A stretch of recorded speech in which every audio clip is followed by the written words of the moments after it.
Museu Brasileiro de Escultura ocupa uma área de 7.000 metros quadrados no Jardim Europa, bairro nobre da capital paulista, caracterizado por residências em grandes lotes arborizados. O museu está localizado em uma área triangular formada pela confluência de uma das principais vias do bairro, a Avenida Europa, com a Rua Alemanha. Erguido em concreto aparente, abaixo do nível da rua, o prédio conta com um silêncio como parte de seu ambiente. O edifício do Museu Brasileiro de Escultura é um dos mais significativos da obra de Paulo Mendes da Rocha, ganhador do Prêmio Pritzker, um dos grandes nomes da arquitetura moderna brasileira. O arquiteto é reconhecido por propor soluções criativas, mas plenamente inseridas na paisagem, sendo que o desenho simples do museu, com formas singelas, foi concebido pelo arquiteto para não competir com as esculturas do jardim. Uma grande viga perpendicular à via principal, em um vão livre de 60 metros, torna o museu referência inconfundível na paisagem do bairro. O prédio foi erguido em concreto aparente, com áreas expositivas abrigadas abaixo do nível da rua. Além de áreas expositivas, auditório, área administrativa e para cursos, o museu conta com um jardim projetado por Burle Marx, que complementa o espaço e é mais uma das atrações da instituição. O MUB, Museu Brasileiro da Escultura, é uma instituição privada e de interesse público criada para promover a arte em seus diversos segmentos: escultura, pintura, fotografia, grafite, desenho, música e cinema, abrigando uma ampla programação com especial atenção à produção escultórica brasileira. O museu recebe, anualmente, de 80 a 100 mil pessoas para ver o seu acervo, visitar suas exposições, participar de suas atividades educativas ou conhecer a arquitetura do edifício. Um jardim projetado por Burle Marx complementa o espaço e é mais uma das atrações da instituição. O museu possui 3 áreas internas para exposições: o Grande Salão, a Sala Pinacoteca e a Sala Burle Marx. No auditório Pedro Piva, com capacidade para 192 pessoas, acontecem apresentações musicais, teatrais, de cinema e multimídia. Um amplo espaço externo, um espaço gastronômico e uma loja de souvenirs completam a área de visitação. O MUB foi criado a partir de uma proposta inovadora, ser um museu sem acervo fixo. Apesar disso, durante sua existência, recebeu um conjunto significativo de esculturas. Essas obras estão expostas em seus espaços internos e externos. Fundamentalmente, fica assim, uma visão de desenho para isso. Eu, com essa construção extremamente singela de forma, como quem olha daqui, ou como quem olha daqui, faço exatamente isso que nós estamos comentando, que é a possibilidade de fazer disso uma escala para, vamos supor, um arvoredo, para não falar em escultura. Aquilo que é o tamanho das coisas.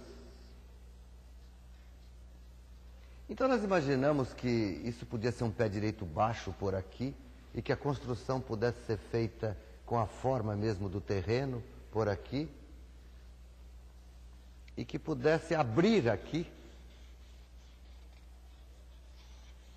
com uma praça baixa, que essa fosse a praça alta, toda essa que está aqui, que seria a grande esplanada do museu, que é essa área justamente, que se isso pode ficar um pouco monótono, e essa questão do jardim, em relação de novo a essa estrutura, para se organizar em relação a essa estrutura básica, formal, podia ter, enquanto jardim, esse plano, um rebaixamento, como se fosse uma grande escadaria, mas que a essa altura já se percebe que, sendo uma grande escadaria, pode tomar a forma de um teatro ao ar livre, isso seria o palco do teatro, e depois continua para cá, vem para cá, e etc. E nós faríamos a entrada do museu aqui. Você vê que aqui há uma escala, aqui há outra escala, e aqui há uma escala dinâmica, variável, em relação a essa peça arquitetônica, digamos assim. Esse monolito, que deveria parecer um monolito, que é uma referência primordial. A ideia é uma pedra no céu. Geralmente, o museu é dividido em 2 partes. Uma semi-enterrada, onde está o salão de exposições, e a outra é a Grande Marquise, com um vão livre de 60 metros por 12 metros de largura, apoiada em 2 pilares parede. Essa marquise foi construída em concreto protendido, como uma laje nervurada, com 4 vigas longitudinais com armaduras de cordoalhas protendidas.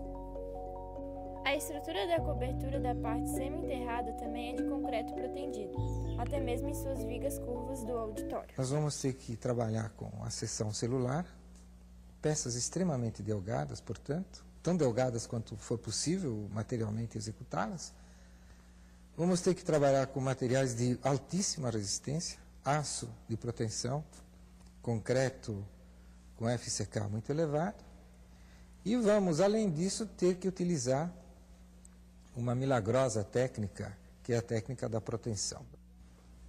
A proteção consiste basicamente no seguinte: consiste em introduzir na estrutura cabos de aço de alta resistência encurvados e puxar esses cabos para fora e depois encunhá-los aqui, de modo que quando eles querem voltar ao seu comprimento inicial, eles não podem.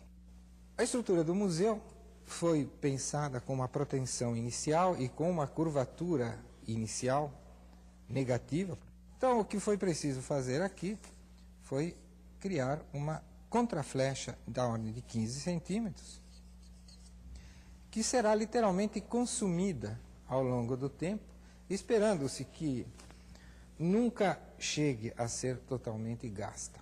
Eu espero que daqui a 10 anos ainda haja um pequeno residual de flecha, porque uma flecha para cima nunca é desagradável, para baixo é terrível.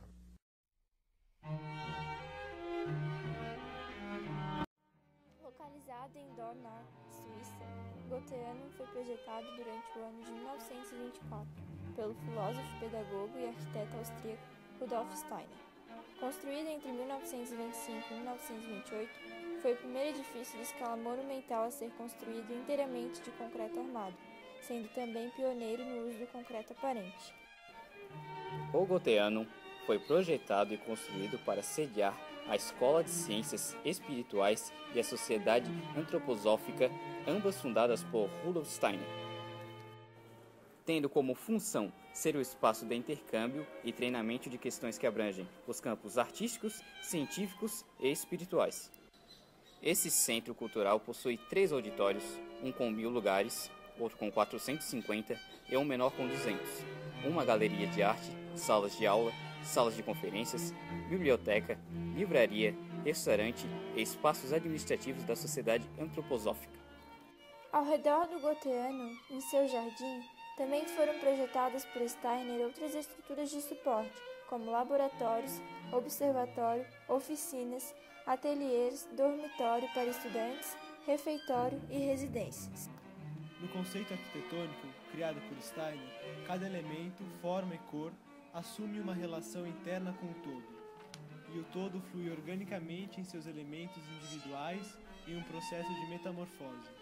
O Goetheanum e seus edifícios vizinhos foram concebidos para harmonizar com a topografia local. O movimento do terreno e as encostas rochosas das montanhas do Jura fazem com que o Goetheanum seja também parte da paisagem, de maneira orgânica e espontânea. É considerado por muitos como uma verdadeira obra-prima da arquitetura expressionista. Para muitos arquitetos, como Frank Gehry e Frank Lloyd Wright, o Goetheanum é uma das obras arquitetônicas de destaque no século XX. Somente com o uso do concreto armado, tornaram-se possíveis as formas fluídas e livres que Rudolf Steiner projetou para o Goetheanum, que praticamente não possui ângulos retos em sua estrutura. Nele, formas escultóricas originais foram pensadas na escala arquitetônica, tornando-o um organismo vivo.